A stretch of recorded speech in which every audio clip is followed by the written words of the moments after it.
Hello, and welcome to the 2019 Halftime Report. This is Chad Staeskel, Managing Partner at Eagle Wealth Management, and I'm really happy you're joining us today and look forward to sharing some important information with you. Eagle Wealth Management provides a wide range of services with the primary commitment of helping our clients find confidence in pursuing their dreams. We enjoy helping our clients develop a financial strategy tailored to their goals, time horizon, and risk tolerance. But before we get started, we need to try and keep our regulators and our attorneys happy. So here are a few disclosures. The most important is our presentation is for informational purposes only. It's not intended for any type of sale. The information is all from past performance, and nothing we show here is a guarantee of future results. While we do believe this information is accurate based on current market conditions, it can change at any time without notice. And most importantly, if you have any questions on this presentation or with your current situation, please contact us so we can talk to you about your questions. Okay, let's get started. One of the goals today is to walk through some factors that influenced market performance in the first half of 2019, then review the underlying fundamentals. It would be impossible to cover everything that happened so far this year. We believe, though, that focusing on some of the key developments may help give us a clear picture of the markets. So today, we're going to review where we've been, some key economic fundamentals, and what may lie ahead in the second half. This broad view is designed to help you stay informed and give you a better understanding of some of the perspectives guiding our investment process. Let's begin by reviewing how the stock market performed during the first half of 2019. Here is a snapshot of the S&P 500 index performance for the first 6 months of 2019. The S&P 500 index tracks the market capitalization of 505 large U.S. domestic stocks. This index is a common benchmark for analyzing performance in the U.S. economy. The S&P 500 ended 2018 at 2,506 and closed the second quarter of 2019 at 2,941, its best performance in the first half since 1997.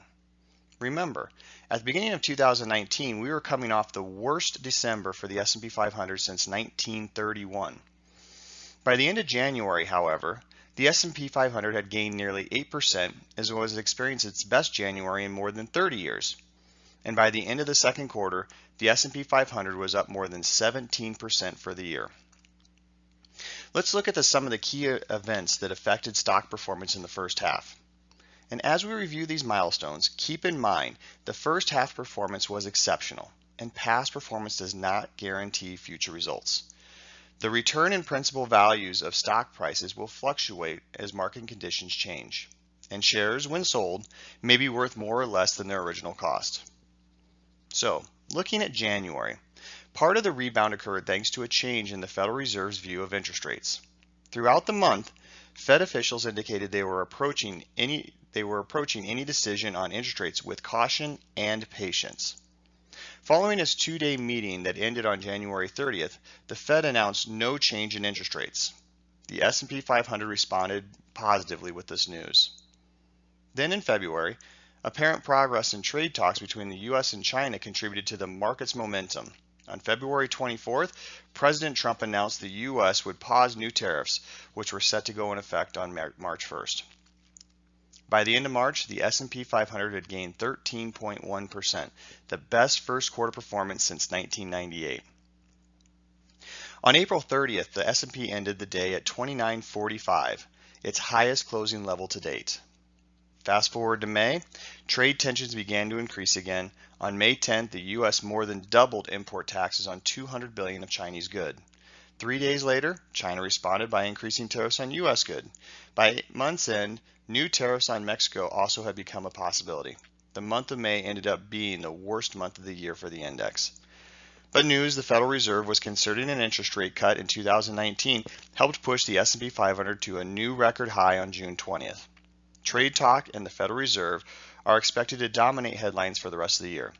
But no matter what's ahead, we want to remind you that not getting caught up in the day-to-day headlines. Making long-term choices on short-term news is rarely a good idea. We believe staying focused on the fundamentals and not overreacting to current events is the key to good financial and mental health. So we've talked a bit about how the S&P 500 performed during the year's first half, but how does that performance compare to the expectation? Let's explore a bit. At the end of each year, various media outlets compile many of the Wall Street analyst predictions for the year ahead. This slideshow shows the variety of projections shared at the end of 2018. As you can see, the 2019 estimates cover a 670-point range from 2,580 to 3,250, proof that even experts often have very different opinions. While the results varied, one trend was consistent. All the analysts predicted the S&P 500 would end 2019 at a higher point than it did in 2018. Of the analysts we included here, their average estimate of 2940 to 2948 would represent a gain of more than 17% for 2019. Remember that S&P 500 price targets are not intended to provide specific investment advice. Individuals cannot invest directly in an index, and actual returns will fluctuate over time. So how do the predictions compare to reality so far?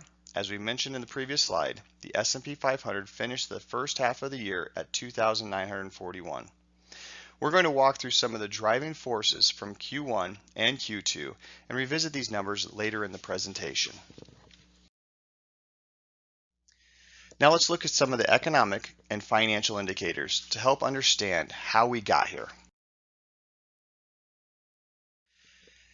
To put today's economy in perspective, let's look back at January 2009, when we were in the midst of the worst financial recession in 80 years.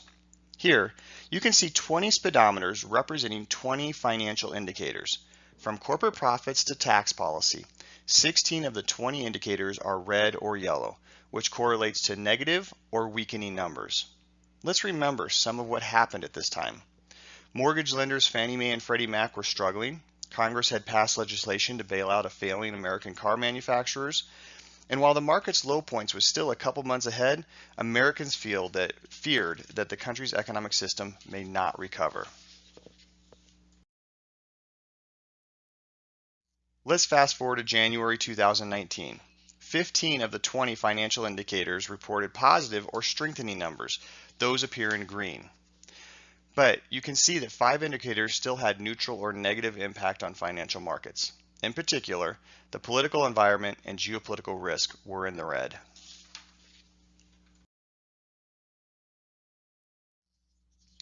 In June, the speedometer showed a very similar positive perspective. Most of the speedometers are green, according to City National Rockdale, which creates these charts. Indicators show widespread strength and continue to signal moderating but still healthy economic growth ahead.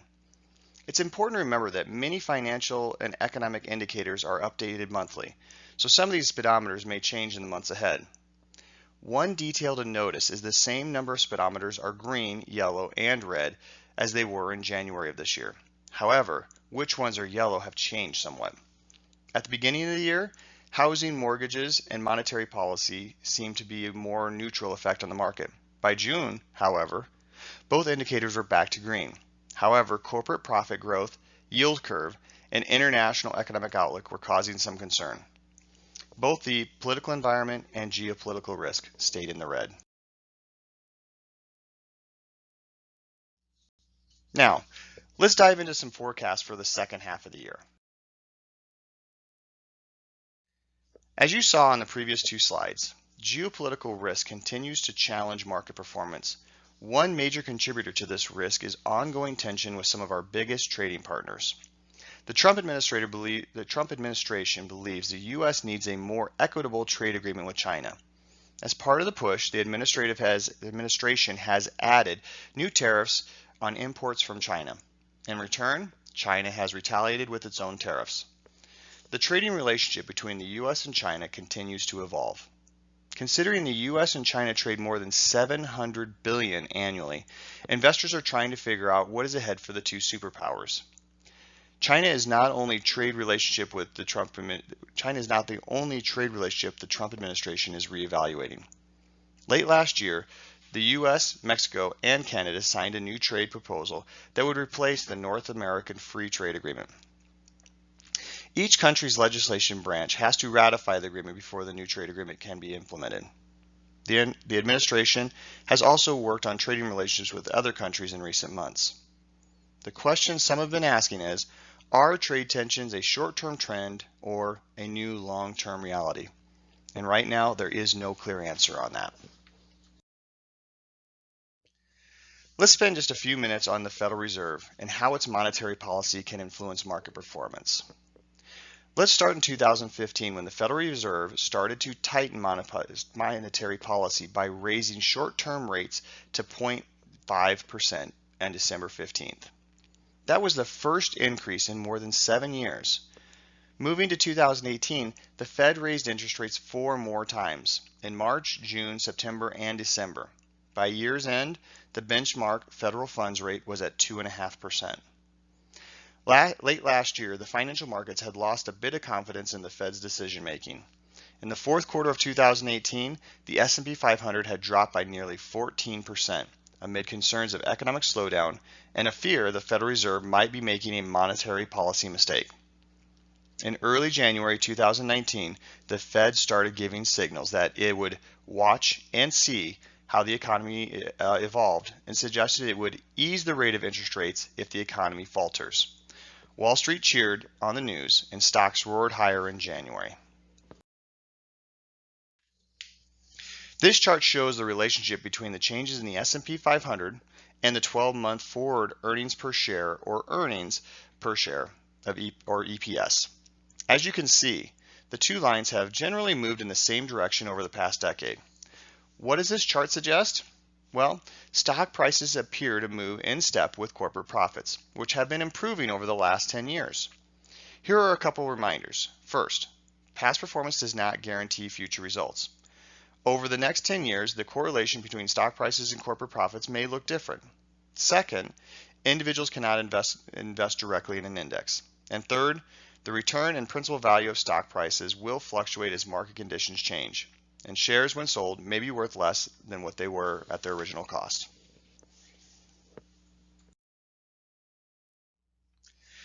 At the highest level, the Federal Reserve has 3 functions: provide an effective payment system for the U.S., regulate banking operations, and conduct monetary policy. Within monetary policy, the Fed is tasked with supporting maximum employment, stable prices, and moderate long-term interest rates. As it works to uphold this monetary policy goal, one of the indicators the Fed monitors is overall level of consumer prices, which helps determine whether to adjust interest rates. The Fed has stated it's comfortable with inflation at a 2% range. This line graph shows Core Consumer Price Index, or CPI, over the last 50 years. The Core CPI tracks what urban consumers pay for a specific group of goods. This measurement doesn't include energy or food because their prices are often too volatile. Some economists use this measure to track inflation. As you can see in the chart, core CPI in May was at 2%, right in line with the Fed's target. Let's take a moment to talk about wages and employment. This graph shows the unemployment rate and year-over-year wage growth for the past 50 years. Do you notice anything about how these two lines relate to one another? Well, most of the time, wages and unemployment have an inverse relationship. When one goes up, the other goes down. Right now, unemployment rate in the U.S. continues to be low. In May, it reached 3.6, which is the lowest rate since 1969. At the same time, wages are increasing. In May 2019, wages were up 3.1% higher than they were the same time last year. The Federal Reserve also keeps a close eye on wages and unemployment rate so they can better gauge the impact and adjustment in their interest rates.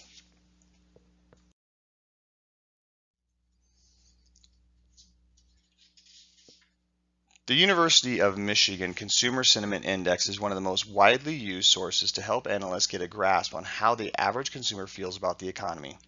To gain this insight, each month, at least 500 residents in the continental U.S. answer questions through telephone interviews. The questions cover their opinions on current and future states of their personal finances as well as business conditions in the country. Understanding how people feel about the economy is important because consumer spending accounts for more than 2/3 of gross domestic product. The chart shows a long-term uptrend in consumer sentiment. In recent years, however, consumer sentiment has been flat or slightly lower, as concerns about tariff weighs on the minds of consumers. In its June report, for example, the University of Michigan reported that June's small overall decline was entirely due to households with incomes in the top third of the distributions who more frequently mentioned the negative impacts of tariffs, cited up 45% from 30% last month. This chart shows the annualized rate of existing home sales. As you can see, the pace of sales has picked up since the beginning of 2019, but we're far from the levels we saw in 2004 and 2005. Looking at the chart, why do you think the chart dipped in late 2017 and 18? Well, we believe the Mortgage Bankers Association attributes the dip to Tax Cuts and Job Acts of 2017, which capped the state and local tax deduction, or SALT, at $10,000. Under the new law, taxpayers are allowed to deduct a maximum of $10,000 for all state and local taxes paid in a tax year, including property tax. The law is scheduled to expire on December 31st, 2025. So here's a pop quiz. Are existing home sales a leading economic indicator or a lagging economic indicator? Before you answer, here's the definition. Leading economic indicators are statistics that tend to precede overall economic trends. Building permits, for example, tend to be a leading indicator of new home construction. Lagging indicators are statistics that tend to follow a particular economic trend. So, existing home sales are they a lead or a lagging indicator? Well, existing home sales are a lagging indicator because they tend to be influenced by changes in mortgage rates. Overall, the housing sector remains strong. The inventory of available homes remains relatively low and prices continue to rise. For example, in May 2019, the price of existing homes increased for the 87th month in a row. The Housing Affordability Index shows a critical trend. The previous image showed that home prices are trending higher, slowly but trending higher nonetheless. The Housing Affordable Index shows mortgage payments compared to household income. According to the Housing Affordability Index, the average mortgage payment as a percentage of household income is at 13.4%. This is below the 50-year average of 19.3%. So housing prices could continue to increase based on what historically households would pay as a percentage of their income. So before we move on to our forecast for the second half of 2019, let's take a moment to imagine two versions of what we could experience in the future. First, an optimistic view would have major market deals coming together, global growth picking up, and U.S. economic growth continuing. Second, a more pessimistic view would have tariffs hurting U.S. GDP, growth continuing to slow worldwide, and the U.S. entering a recession. Of course, no one can predict exactly what will happen in the future, but we hope the following perspectives may help you to understand what we believe may be on the horizon. In the first quarter of 2019, the gross domestic product increased by 3.1%. The Bureau of Labor Statistics attributed the increase to an upturn in state and local government spending, which helped to offset by a deceleration in personal consumption expenses. Keep in mind, real gross domestic product is an inflation-adjusted measure that reflects the value of all goods and services produced by an economy in a given year. This chart shows the median GDP projections from the Federal Reserve Open Market Committee for 2019, 20, and 21, and the longer run. As you can see, the FOMC expects the GDP to continue expanding for the next couple years and beyond. However, the projected pace is slower than the 3.1% gain in the first quarter. It's important to remember the FOMC is constantly reviewing economic indicators and may raise or lower its long-term forecast as it evaluates economic forces. The next 2 years' estimates continue its gradual slowing, with 2020 projected to have 1.5% to 2.3% annual growth, and 2021 to hit 1.5% to 2.1% annual growth. As a wise market strategist once said, stock prices are based on earnings and what price people are willing to pay for those earnings. This chart shows the trend in the S&P 500 operating earnings and the S&P's consensus analyst estimates for the rest of 2019.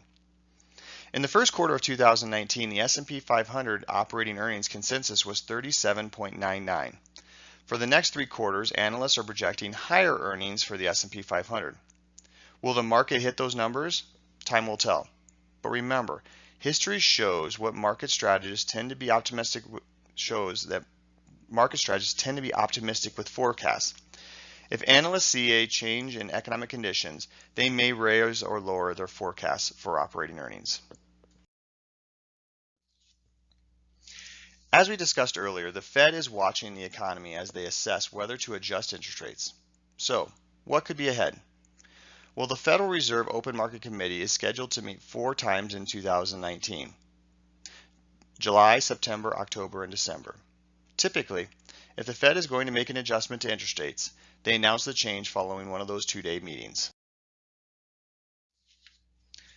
Ultimately, rising interest rates are a sign the economy is doing well.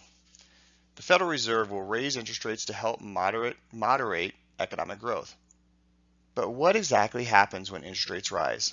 Let's take a look at this chart.